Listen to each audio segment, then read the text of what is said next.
오늘 함께 은혜 받으실 하나님의 말씀은 욥기 42장 10절로 17절 말씀입니다.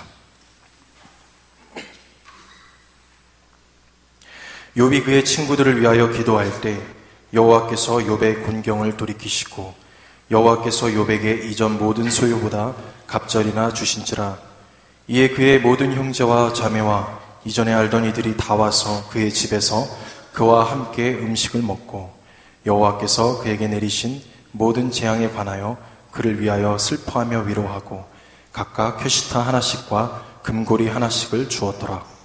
여호와께서 욥의 말년에 욥에게 처음보다 더 복을 주시니 그가 양 14,000과 낙타 6,000과 소 1,000결이와 암나귀 1,000을 두었고 또 아들 7과 딸 3을 두었으며 그가 첫째 딸은 여미마라 이름하였고 둘째 딸은 그시아라 이름하였고 셋째 딸은 게렌 합북이라 이름하였으니 모든 땅에서 욥의 딸들처럼 아리따운 여자가 없었더라. 그들의 아버지가 그들에게 그들의 오라비들처럼 기업을 주었더라. 그 후에 욥이 140년을 살며 아들과 손자 4대를 보았고 욥이 늙어 나이가 차서 죽었더라. 오늘 말씀의 제목은 욥 회복의 길로 가다입니다. 습관이 영성입니다. 얼마 전 차를 타고 강원도의 산길을 운전하고 있을 때였습니다. 굽이굽이난 커브길을 운전을 하고 있는데 도로변에 낙석주의라고 하는 푯말이 계속해서 나오는 겁니다. 그런데 문득 그런 생각이 들더라고요. 도대체 어떻게 주의를 해야 하지? 돌이 굴러떨어지면 요리조리 피하면서 운전을 해야 되나? 아니면 바위가 머리에 떨어지기 전에 전속력으로 이 구간을 통과해야 되나? 그런데 아무리 생각해봐도 바위가 내 머리 위에 떨어지지 않기를 바랄 뿐 달리 방법은 없었습니다. 낙석주의라고 하는 경고판은 주의를 환기시키는 경고문은 될 수 있을지 모르겠지만 문제의 해답은 아니었어요. 비슷한 경험이 캐나다의 로키산을 여행했을 때도 있었습니다. 한 번은 가이드가 여행객들에게 이렇게 질문을 했어요. 여러분, 산속에서 불곰을 만나면 어떻게 해야 할까요? 여러분 어떻게 생각하십니까? 함께 여행했던 사람들이 이런저런 대답을 내놓았습니다. 전속력으로 도망을 갈 겁니다. 또 어떤 분은 나무 위에 올라가 있을 겁니다. 또 어떤 사람은 죽은 척하고 있을 겁니다. 하지만 이 불곰은요, 우사인 볼트가 뛰는 것보다 2배가량 빠른 속도로 달릴 수가 있습니다. 그러니 아무리 빨리 도망가도 소용이 없지요. 불곰은 태생적으로 사람보다 나무를 훨씬 더 잘 탑니다. 그러니 나무 위에 올라가 있는 것도 방법은 아닙니다. 곰이 죽은 동물을 공격하지 않는다는 것은 잘못된 상식에 불과합니다. 곰은 죽은 것도 공격합니다. 그러니 죽은 척하고 있어도 소용이 없지요. 가이드가 그런 말을 하더라고요. 산속에서 불곰을 만나면 방법이 없습니다. 곰을 안 만나는 게 유일한 방법입니다. 여러분, 인생의 고난은 불가항력적입니다. 내 머리 위로 바위가 떨어지지 않기를 바랄 뿐, 산속에서 불곰을 만나지 않기를 바랄 뿐, 고난이 다가올 때 우리가 할 수 있는 일은 없습니다. 병원에서 시한부 판정을 받고 돌아서 나오는데 우리가 할 수 있는 일이 있을까요? 자녀가 반항을 하고 부모를 떠나가는데 부모가 할 수 있는 일이 있습니까? 통장의 잔고가 바닥이 나고 어음은 더 이상 막을 수가 없고 사업체는 부도가 나고 넘어지는데 할 수 있는 일이 있을까요? 물론 발부둥은 쳐보겠지만 고난 앞에서 인간의 실존은 아무것도 할 수 없는 연약한 존재입니다. 우리는 내 의지대로 고난을 컨트롤할 수 없어요. 종교를 미신적으로 믿는 사람은 무슨 주문을 외우고 구슬을 하면 고난이 오나가다고 피해간다고 말하지만 그것은 미신일 뿐 신앙은 아닙니다. 여러분, 내가 시키는 대로만 따라하면 아무런 인생에 문제가 없고 무병장수한다고 큰소리치는 사람의 말에 현혹되지 않기를 바랍니다. 심지어는 2000년 동안 어떤 신학자도 풀지 못했던 요한계시록의 비밀을 내가 단 30분 만에 풀었다. 이런 사람도 있는데요. 그런 사람의 말에 현혹되지 않기를 주의 이름으로 축복합니다. 그들은 다 거짓 선지자들이요, 예수 이름을 팔아서 자기 배를 불리려고 하는 종교 사기꾼에 불과합니다.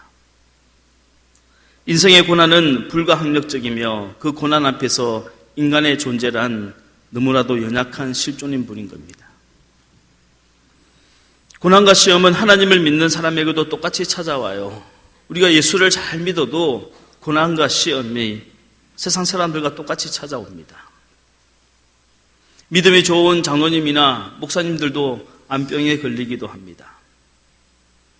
평생 교회밖에 몰랐던 어느 권사님은 그 아들은 그 권사님 돌아가실 때까지 평생을 술과 도박에 빠져 살았어요. 그 권사님은 기도하실 때마다 그 아들을 자기 몸을 찌르는 가시라고 불렀습니다.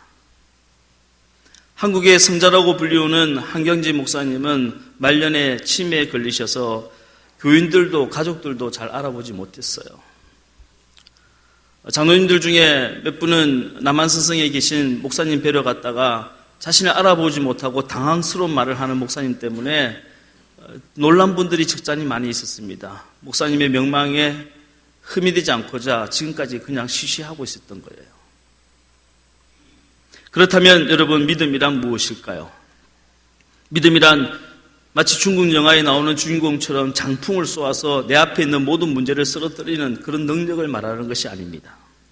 믿음이란 고난을 당하고 쓰러지고 넘어지고 자빠져도 다시 일어나게 하시는 하나님의 은혜를 믿고 의지하는 전적인 의지, 전적인 순종을 말하는 겁니다. 믿음이란 인생의 고통을 다 없애주는 능력이 아니라 고통을 당해도 다시 일어서게 하는 회복의 능력을 말하는 것입니다. 오늘 우리가 살펴볼 인물은 욥이에요. 동방의 의인이었던 욥에게 어느 날 갑자기 고난이 찾아왔습니다. 마치 머리 위에 바위가 떨어지듯 난데없이 고통이 찾아왔어요. 도둑죄들이 쳐들어와서 평생 모았던 재물을 다 빼앗아갔습니다. 돌풍이 불어서 집이 무너지는 바람에 사랑하는 자식들이 다 깔려 죽고 말았어요. 몸에 병이 생겼는데 얼마나 욕창이 심하게 났는지 기아장으로 자기 몸을 벅벅 끓고 앉아 있었습니다. 그의 아내는 그런 욥을 저주하고 배신하고 떠났어요. 네가 믿는 하나님을 저주하고 죽으라 하고 하나님을 저주하고 욥을 저주하고 떠나갔습니다. 욥이 평소에 가장 가깝게 지냈던 세 친구 빌닷과 소발과 엘리바스는 욥을 정죄하고 비난하기 시작했습니다. 잘 나갈 때 친구가 망한 다음에도 계속 친구로 남는 법은 극히 드뭅니다. 저는 욥기를 읽고 묵상할 때마다 한 가지 드는 의문점이 있었어요. 욥은 정말로 믿음이 흔들리지 않았을까 하는 겁니다. 욥은 과연 그 모든 고난 앞에서 의연했을까요? 우리는 물론 욥의 위대한 신앙 고백을 잘 알고 있습니다. 욥기 1장 21절 말씀이죠. 우리 한번 같이 읽어보겠습니다. 시작. 이르되 내가 모태에서 알몸으로 나왔사온즉 또한 알몸이 그리로 돌아가올지라. 주신 이도 여호와시요 거두신 이도 여호와시오니 여호와의 이름이 찬송을 받을지어다 하고. 우리는 이 구절로 늘 설교하고 또 여러분들 설교를 들어오셨습니다. 이 말씀을 읽고 묵상하면서 욥은 그런 큰 고난을 당했지만 나에게 주신 이도 여호와시요 가져가신 이도 여호와시니 여호와의 이름이 찬송을 받을지어다 하며 하나님께 찬송을 올렸구나, 불평이 없었구나라고 생각하지만 사실은 그렇지 않습니다. 이건 욥기 1장에 있는 말씀이에요. 그 이후로 욥기를 계속 읽어나가면요, 욥은 수도 없이 하나님을 원망하고 불평했어요. 오늘날 욥은 작정하고 하나님께 불평을 쏟아냅니다. 욥기 7장 11절 말씀을 같이 읽겠습니다. 시작. 그런즉 내가 내 입을 금하지 아니하고 내 영혼의 아픔 때문에 말하며 내 마음의 괴로움 때문에 불평하리이다. 이렇게 시작하고 7장에서 욥은 불평을 막 쏟아내고 있어요. 왜 나에게 이렇게 까닭 없이 이유 없이 고통을 주느냐고 원망합니다. 욥기 9장 17절로 18절 말씀 시작. 그가 폭풍으로 나를 치시고 까닭 없이 내 상처를 깊게 하시며 나를 숨쉬지 못하게 하시며 괴로움을 내게 채우시는거다. 심지어 욥은 자신이 태어난 것조차 원망하고 조조하고 있습니다. 차라리 내가 태어나지 않았더라면. 욥기 3장 11절로 12절 말씀 시작. 어찌하여 내가 태에서 죽어 나오지 아니하였던가. 어찌하여 내 어머니가 해산할 때 내가 숨지지 아니하였던가. 어찌하여 무릎이 나를 받았던가. 어찌하여 내가 젖을 빨았던가. 어머니가 나를 낳았을 때 죽어서 나왔더라면, 그때 그냥 목이 쫄려서 숨쉬지 못했더라면, 산모가 나를 받을 때 아차 하는 순간에 무릎에 떨어뜨려서 그냥 머리가 끼어져서 죽어버렸더라면, 내가 빨 힘이 없어서 어머니의 젖을 빨지 못했더라면, 차라리 그때 죽었더라면 오늘 이런 고통이 없었을 텐데 하며 원망하고 불평했어요. 욥은 믿음의 사람이었지만 동시에 연약한 인간이었어요. 우리와 똑같이 아파하고 괴로워하고 누군가를 원망하고 시험과 고난을 당할 때 넘어지고 쓰러지고 자빠지는 그런 연약한 인간일 뿐이었어요. 욥기의 주제는 욥의 믿음이 아니에요. 이렇게 변덕이 죽을 듯하면서 넘어지기도 하고 다시 일어나기도 하고 하나님을 믿었다가 의심도 했다가 주신 이도 여호와시요 가져가신 이도 여호와시니 여호와 이름이 찬송을 받을지어다 하며 하나님을 찬송했다가 또 저주까지 했다가 이렇게 수없이 넘어지고 쓰러지기를 반복하는 이런 연약한 죄인인 욥을 끝까지 참아주시고 끝까지 기다려주시고 끝까지 용서하시고 사랑하셨던 하나님의 은혜가 욥기의 주제인 겁니다. 우리는 가끔씩 착각에 빠져요. 내가 이만큼 예수를 믿었으니 목사님이 인간은 다 죄인이다 해도 내가 죄인이긴 해도 한 70%는 죄인이고 한 30%는 괜찮은 사람일 거야 이렇게 생각해요. 하지만 여러분 우리는 100% 죄인이에요. 내 믿음이 이 정도 되면 어떤 고난과 환난이 다가와도 물론 힘들긴 하겠지만 내가 하나님 부정하지 않고 넘어지지 않고 쓰러지지 않을 거야 라고 생각하지만 어떤 사람도 고난이 오면요 다 흔들리고 넘어지게 돼 있어요. 중국 천초 전국시대의 성자였던 이 장자의 부인이 죽었을 때요 그의 친구 해시라는 사람이 찾아와서 조문을 하러 왔어요. 근데 장자가 두 다리를 뻗고 물동이를 두드리면서 노래를 부르고 있는 거예요. 그걸 본 해시가 기가 차서 자네가 아내가 죽어도 울지 않는 것은 이해가 되지만은 이렇게 물동이를 치면서 노래까지 부를 이유는 없지 않는가? 이건 해도 너무한 거 아닌가? 그때 장자가 이런 말을 했습니다. 내 아내는 원래 생명이 없었거늘 이 세상에 오기 전에는 생명이 없었거늘 이제 영원한 생명이 되어서 하늘과 땅 사이에 가장 큰 방에서 쉬고 있으니 이보다 더 기쁜 일이 어디 있는가 하면서 막 물동이를 치면서 계속 노래를 부르더라는 거예요. 여러분 가끔 이렇게 역사상 비범한 정신세계를 가진 도통한 사람들이 있다는 것을 전혀 부정하지는 않습니다. 하지만 대개의 사람들은 그렇지 못해요. 저와 여러분은 그렇지 못한 겁니다. 여러분 중에 아닙니다 목사님 저는 내 아내가 죽어도 물동이를 치면서 노래를 부를 수 있습니다. 이런 분들이 혹시 계신다면요 그건 여러분이 도통한 게 아니에요. 아마 그냥 사랑이 없는 거죠. 그런 분은 회개하시길 바랍니다. 그게요 도통한 사람이 하는 소리가 아니에요. 사람은 누구나 사랑하는 사람을 잃으면 아프고 괴로운 거예요. 몸이라도 아파 보십시오. 그렇게 소원할 수가 없어요. 요즘에 제 인생 다짐이 뭔지 아십니까? 아프지 말자예요. 이게 아파 보니까 그렇게 서운해요. 밥 한 끼만 안 좋으면 막 눈물이 떨어져요.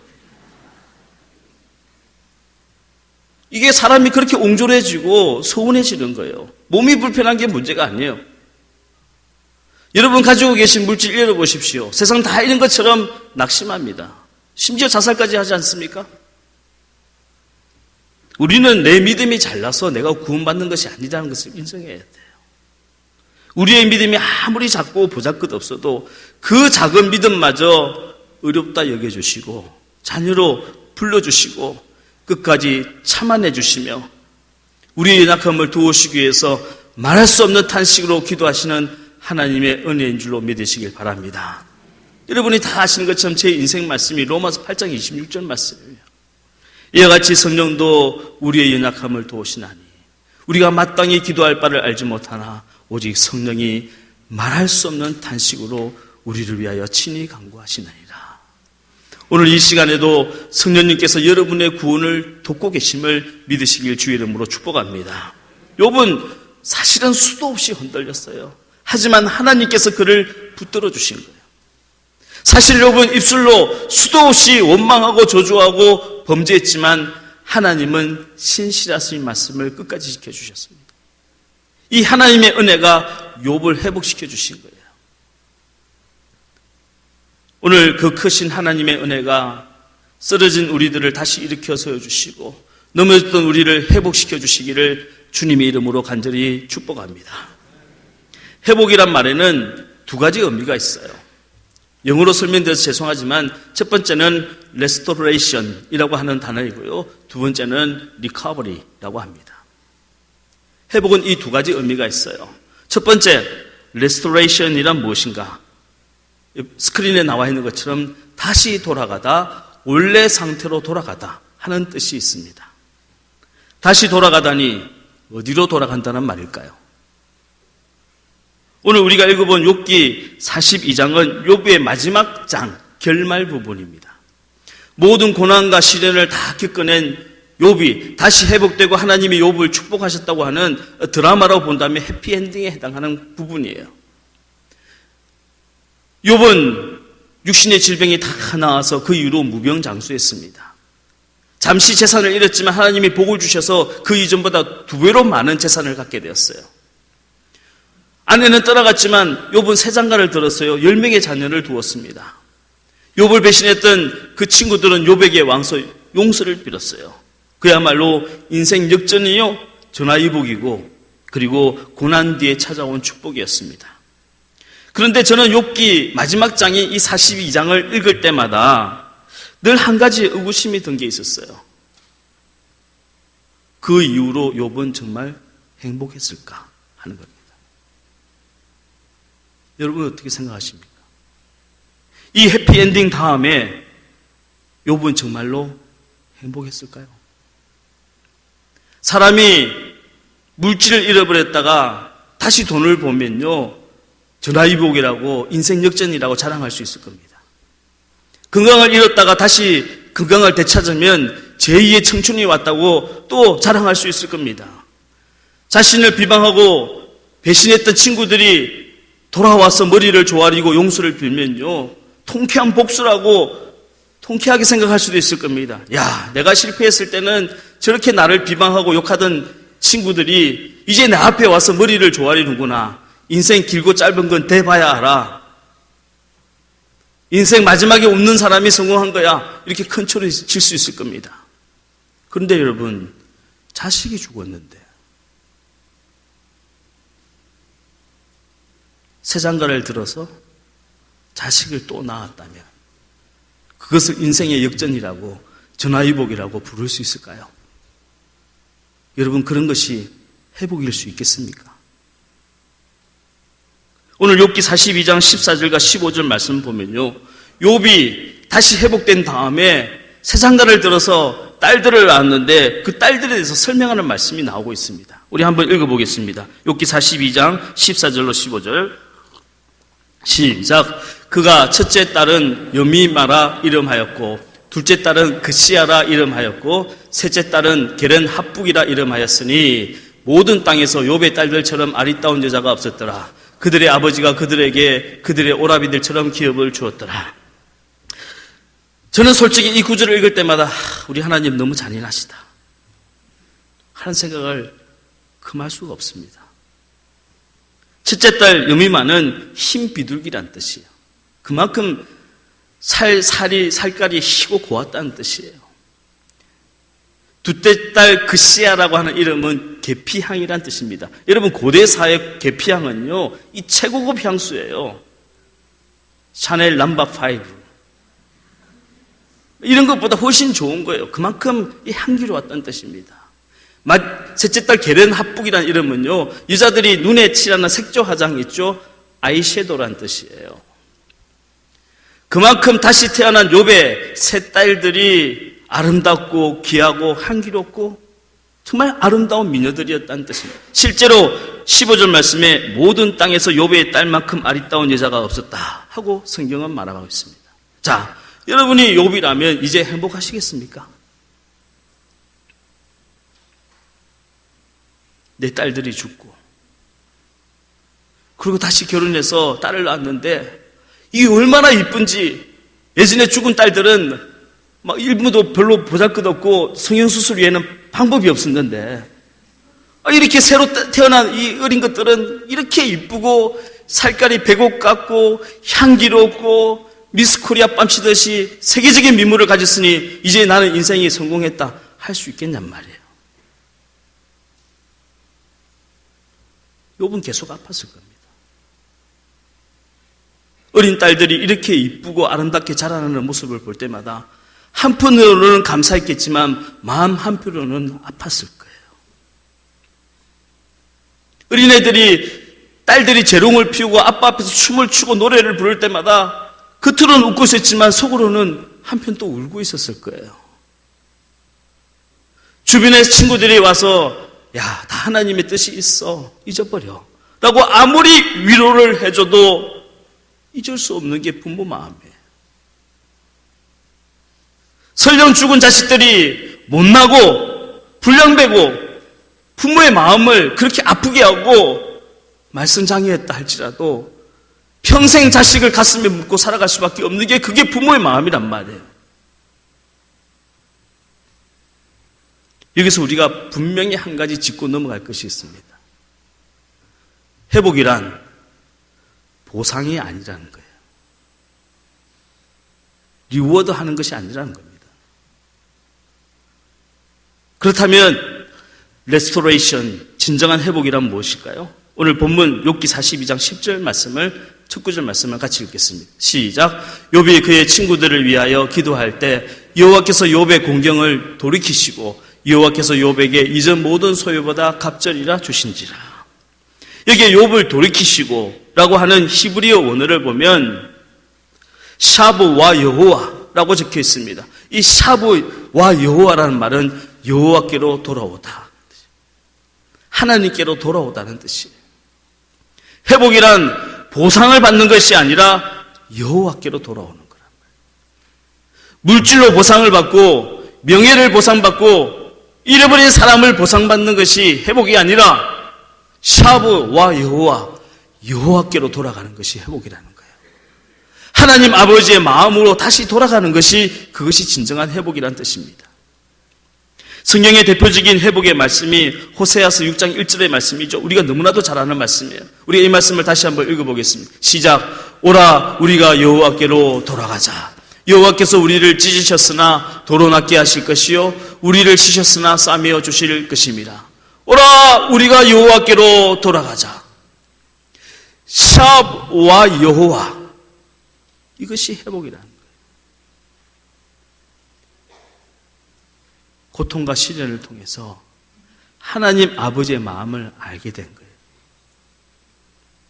거예요. 욥이 회복되었다는 것을 어떻게 알 수 있나요? 첫 구절 말씀을 다시 읽어보면 답이 나와 있어요. 우리 10절 말씀을 다시 한번 읽겠습니다. 시작. 욥이 그의 친구들을 위하여 기도할 때 여호와께서 욥의 공경을 돌이키시고 여호와께서 욥에게 이전 모든 소유보다 갑절이라 주신지라. 지금 욥이 뭘 하고 있나요? 자신을 정죄하고 나를 아프게 하고 비난했던 새 친구들을 위해서 기도했다고 했어요. 하나님은요, 욥기 42장을 보면 욥의 새 친구들을 죽이려고 했어요. 성경 말씀을 읽어보시면 하나님께서 욥의 친구들에게 노를 바라사 라고 적혀 있습니다. 친구가 고난을 당할 때, 애매한 고난을 당할 때 위로해 주기는커녕 그를 정죄하고 비난하고 상처내었던 욥의 새 친구들에게 하나님이 노를 바라셨어요. 이때 욥은 순양 7마리와 소 17마리를 잡아 하나님 앞에 번제의 제사를 드렸어요. 화목의 제사를 드리고 그 친구들을 위해서 기도한 거예요. 중보의 기도를 드렸습니다. 하나님께서 욥의 제사를 받으시고 욥의 그 기도를 들으시고 욥의 새 친구들을 용서하셨다고 했습니다. 예수님께서는 십자가 위에서 자신을 위해서 자신에게 못 박는 자들을 위해서 기도하셨습니다. 아버지여 저들의 죄를 용서하여 주옵소서. 저들은 지금 자신이 하는 일을 알지 못하나이다. 욥은 샤브와 여호와, 이 예수님의 마음으로, 하나님 아버지의 마음으로 돌아온 거예요. 레스토레이션 한 겁니다. 이것이 바로 회복의 길인 것입니다. 손동희 권사님은 우리가 사랑의 원자탄으로 잘 알고 있는 손양원 목사님의 막내 따님이에요. 이분이 왜 우리 한국 사회에서 중요하냐면요, 6.25 전쟁 이후에 다 무너지고 박살났던 애양원 교회를 다시 세우고 지금까지 애양원 교회를 지켜온 분이에요. 이 손동희 권사님이 없었더라면 손양원 권사님은 우리에게 알려지지도 않았을 거예요. 그런데 이 손동희 권사님의 간증을 들어보면 기가 막힙니다. 자신의 두 오빠인 손동신 군을 죽인 그 원수 같은 안재선을 아버지가 양자로 입적해서 자기 집에 들이고 한 지붕 밑에 함께 살면서 심지어 오빠라고 부르라고 하고 한 밥상에서 둘러앉아 밥을 먹는데 생지옥이 그런 지옥이 없더래요. 손동희 권사님의 간증을 들어보면요, 그날 두 오빠가 죽는 날이 마침 어린 이 손동희가 봄 소풍을 가는 날이었대요. 아침 일찍 일어나서 소풍을 가려고 보자기를 쌌는데 이 가난한 목사 집안의 딸이 싸가지고 갈 게 없는 거예요. 그러니까 빈 보자기를 들고 소풍 가려고 나서는데 갑자기 둘째 오빠인 동신이가 여동생 동희를 부르더랍니다. 동희야, 너 잠깐만 기다려라. 그러더니 부엌에 들어가서 뭘 하든지 한참 후에 나오는데 군고구마 2개를 삶아왔대요. 그리고 이 군고구마를 동생의 보자기에 싸주면서 말없이 빙그레 웃으면서 동생의 머리를 쓰다듬어 줬답니다. 이게 오빠를 본 마지막 장면이었어요. 소풍을 끝나고 집으로 돌아왔는데 두 오빠가 죽어 있었어요. 그렇게 다정다감했던 오빠인데 언니보다 더 다정다감했던 동신 오빠였는데 싸늘하게 죽은 죽음으로 변해있는 거예요. 그런데 자기 오빠를 총으로 쏴 죽였던 그 공산주의자 안재선을 아버지는 용서하겠다는 거예요. 용서할 뿐만 아니라 아들로 삼겠다는 겁니다. 집으로 데려와서 오빠라고 부르라는 거예요.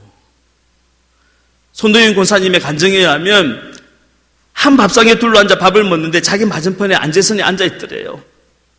밥은 먹으려고 숟가락으로 밥알을 퍼먹는데요, 돌을 씹는 것보다 더 아프더래요.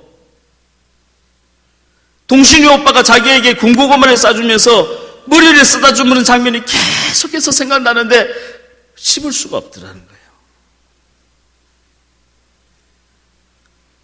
그런데 6.25 전쟁이 나고 손양원 목사님도 두 오빠와 똑같이 순교를 당하고 전쟁은 끝나고 애양원교회가 폐허가 되어서 이 막내딸 손동희가 남아서 그 애양원교회를 지킵니다. 그 애양원교회 교인들은요 100% 다 한센병 환자들이에요. 나병 환자들이에요. 코가 떨어지고 피고름이 나고 손가락이 없는 환자들만 모여 있는 거예요. 그 성도들을 섬기면서 10년, 20년, 30년이 지나면서 비로소 아버지의 마음을 알게 됐다는 거예요. 손양원 목사님이 그렇게 성도들의 피고름 나는 환부를 입으로 빨아가며 목회를 하셨던 그 마음을 느끼게 되었다는 거예요. 아들을 죽인 원수까지 용서하고 양자로 데려왔던 목사님의 아버지의 마음을 알게 됐다는 거예요. 아니, 문둥병자보다 더 추한 우리들을 위하여 십자가 위에서 친히 몸 찢으시고 피 흘려 죽으셨던 예수 그리스도의 마음을 알게 되었다는 거예요. 여러분, 솔직히 우리 모두는 다 영적인 문둥병자들 아닙니까? 겉보기에는 번들어하지만 속은 피고름이 나는 것보다 더 더럽고 추하고 냄새나는 영적인 문둥병자들이에요. 이런 우리들을 위하여 독생자까지 내어주시고 아들 죽인 원수를 용서하시되 끝까지 용서하신 하나님 아버지의 마음이 어떤 마음이라는 것을 비로소 알게 되었다는 거예요. 샤브와 여호와, 아버지의 마음으로 돌아온 거예요. 그 안재선은 손양원 목사님이 돌아가신 이후에는 행방불명이 되었어요. 평생 보지를 못했어요. 두 분 다시. 그런데 훗날에 알게 된 것은 그 안재선 목사님의 아들 안경선이 목사가 되어서 원주에서 목회를 하고 있다는 소식을 듣게 되었어요. 그래서 이 손동현 권사님께서 애양원교회에 그 안경선 목사님을 초대해서 부흥회를 하게 된 거예요. 그 안경선 목사님이 애양원교회에서 말씀을 전하는데 그날 밤에 온 교회가 눈물바다가 되었어요. 여러분, 이런 것을 레스토레이션, 회복이라고 부르는 겁니다. 회복은 리워드 받는 게 아니에요. 물질로 보상받고 잃어버렸던 명예 보상받는 게 아니에요. 회복은 아버지의 마음으로 돌아가는 겁니다. 두 번째 회복의 뜻은 리커버리라고 합니다. 우리 자막에 나와 있는 것처럼 리커버리라고 하는 것은 건강이 회복되다, 치유되다 하는 뜻이에요. 여러분, 모든 종류의 고통은 생채기를 남길 수밖에 없어요. 우리는 입으로는 아니다, 나는 괜찮다, 나는 정말 괜찮다 아무리 이야기해도 몸이 알아서 반응을 해요. 아픈 겁니다. 제가 늘 하는 말씀이 있죠. 사람이 입으로는 거짓말을 잘해도 몸은 거짓말 못해요. 몸이 반응을 하는 겁니다. 아픈 거예요. 그뿐입니까? 겉으로는 멀쩡한 척해도 속으로 피멍이 들어있는 거예요. 상처받은 사람의 운명은 크게 세 가지입니다. 첫 번째는 다른 사람에게 상처를 주는 거예요. 상처받은 사람은 위험하다. 영화 데미지에 나오는 유명한 대사죠. 마치 깨어진 유리조각처럼 이거는 스쳐 지나가는 사람에게도 상처를 주는 겁니다. 두 번째, 상처받은 사람은 자신을 끊임없이 괴롭히는 거예요. 내 자신을 벼랑 끝으로 내몰고 끊임없이 공격하는 것은 다른 사람이 아니라 이미 상처받은 내 자신이에요. 그리고 마지막, 상처받은 사람이 선택할 수 있는 마지막 제3의 길은 헨리 나우엔이 말한 상처 입은 치유자가 되는 거예요. 내가 상처를 받아봤기 때문에 아픈 사람의 마음을 이해하고 보듬어 주는 거예요. 내가 외롭기 때문에 고독한 사람을 내가 맞아줄 수 있는 겁니다. 내가 실패를 했기 때문에 그 실패로 다른 사람의 성공에 박수 쳐줄 수 있는 거예요. 나에게 상처가 있기 때문에 다른 사람의 마음속에 있는 피멍을 지울 수 있는 지우개 역할을 할 수 있는 겁니다. 여러분, 상처 그대로 남아있으면 그 상처는 반드시 나도 괴롭히고 다른 사람도 괴롭히게 돼요. 하지만 상처가 회복되고 치유되고 나면 흔적은 남지만 그 흔적은 거룩한 흔적으로 변화됩니다. 성흔이 되는 거예요. 스티그마가 되는 거예요. 우리 예수님께서 죽으신 후 3일 만에 부활하신 후에 못에 찔린 못자국을 상처라 부르지 않아요. 그것은 성흔이라 부릅니다. 왜? 그것을 바라보는 자마다 거룩하게 되기 때문에. 우리의 상처가 회복되어서 성흔이 되고 나면 그 성흔은 다른 사람을 거룩하게 하는 겁니다. 하나님께서 여러분의 마음의 상처를 치유하시면 여러분의 성흔은 여러분의 자녀들을 거룩하게 합니다. 오늘 저와 여러분, 우리가 회복되기를 주의 이름으로 축복합니다. 그러면 여러분을 통해서 여러분의 자녀들이 거룩해지는 거예요. 여러분, 우리 가정의 목적은 행복이 아니에요. 거룩해지는 겁니다. 인생의 목적은 성공이 아니에요. 거룩해지는 겁니다. 어느 여자 집사님이 불의의 사고로 어린 아들을 잃어버렸어요. 주변의 사람들이 아무리 위로를 하고 목사님이 아무리 설교해도 아무런 도움이 되지 않았어요. 말씀이 귀에 들어오지 않는 거예요. 그 여자 집사님 마음속에는 끊임없이 하나님께 원망하고 불평했어요. 하나님, 차라리 저를 데려가시지. 아직 꽃몽오리가 피지도 않은 애를 왜 끄끄셨습니까? 어른들 중에는 이렇게 죄인들이 많은데 죄 짓지도 않은 어린아이를 왜 데려가시는 겁니까? 그리고도 사랑의 하나님이라고 말할 수 있습니까? 하나님 원망하고 부정하고 마음으로 저주했어요. 그런데 어느 날 그 교회에 80일 넘은 어느 여자 권사님이 그 집사님 집에 찾아왔더라는 거예요. 서로 얼굴만 보고 인사하는 사이였지 말도 한번 섞어보지 않았던 사이입니다. 그런데 그 권사님이 찾아와서는 그 집사님의 손을 잡고 한 10분 동안 아무 말도 없이 가만히 가만히 보고 있더래요. 그러더니 딱 한마디를 하더랍니다. 내가 6.25 전쟁 때 아들 셋을 잃어버렸어. 그런데 이 M이라는 작자가 나 살겠다고 그 애들을 양지 바른 곳에 묻어두지도 못하고 도망왔어. 이 말을 들었는데 그 여자 집사님이 그 권사님의 품에 안겨서 한없이 울었습니다. 마음속에 있는 큰 바위덩이 같은 것이 녹아지는 느낌을 받았어요. 여러분, 이런 것은요, 목사가 설교한다고 되는 게 아니에요. 우리 전도사님이 뭐 기도를 아무리 잘한다고 할 수 있는 게 아니에요.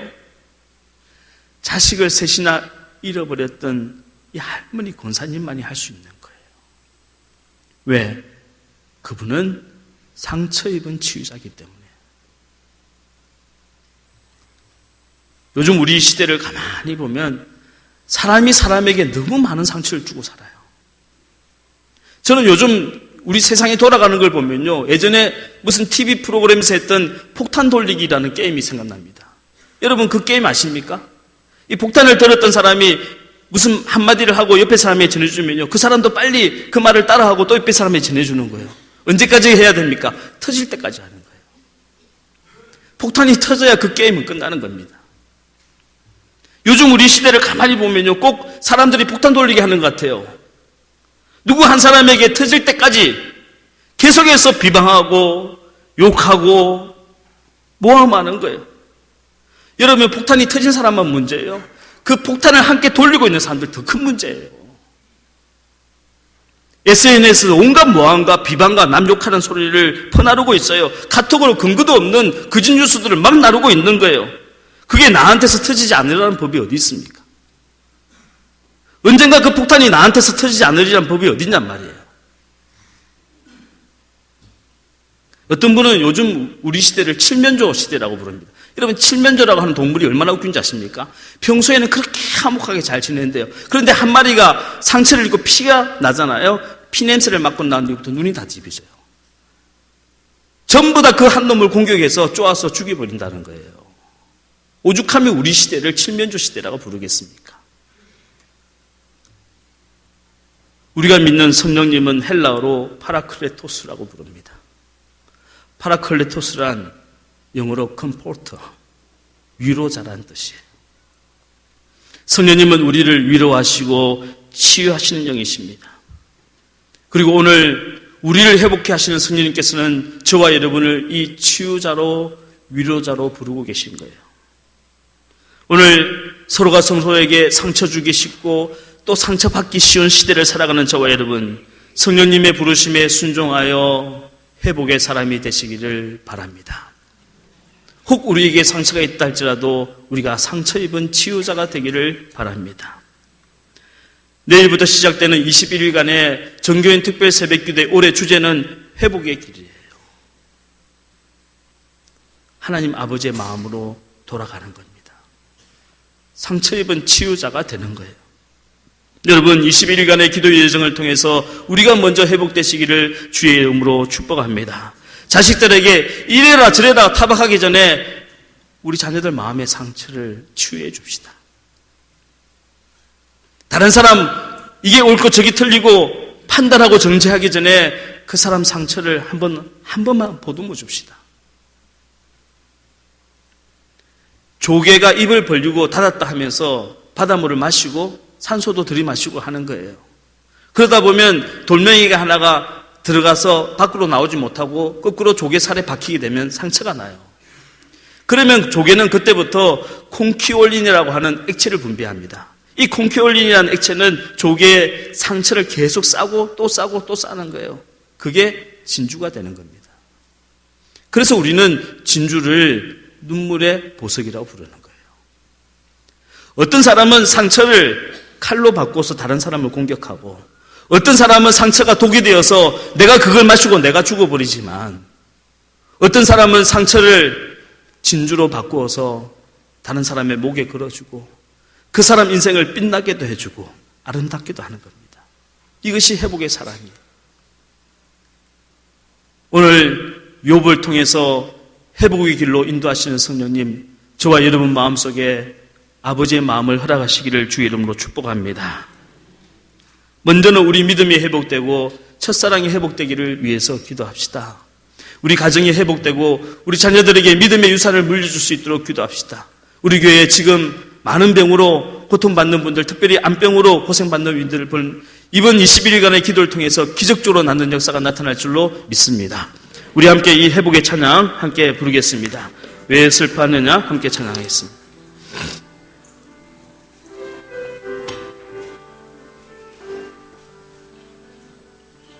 왜 슬퍼하느냐 왜 걱정하느냐